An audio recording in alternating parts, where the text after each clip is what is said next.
जिहाद जैसी चीज को ऐसे टीवी पे दिखा के बदनाम नहीं किया जाता। हर मामले में एक मुस्लिम एंगल दे दिया जाता है और उसे बदतमीजी से पेश किया जाता है। अगर मनी लॉन्ड्रिंग का मामला है तो मनी लॉन्ड्रिंग के चार्जेस लगे। ये धर्मांतरण रैकेट क्या होता है, कोई ऐसी गंदी चीज़ है।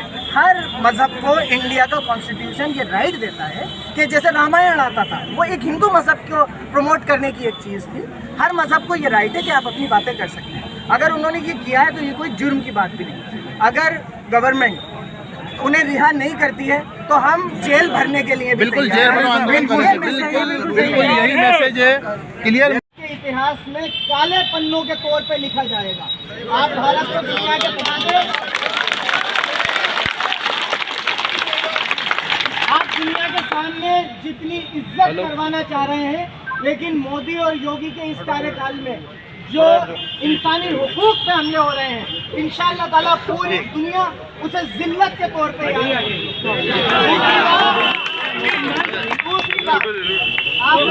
पढ़ो ले तो ऊपर यहाँ से कैसे है मैडम जी, थोड़ा सा ऊपर चलो भाई में जरा नीचे समझ लीजिए। आज अगर मौलाना कलीम सिद्दीकी, मौलाना उमर गौतम, उमर खालिद, शरजील इमाम, ये लोग सेफ नहीं है। ऐसे पढ़े लिखे और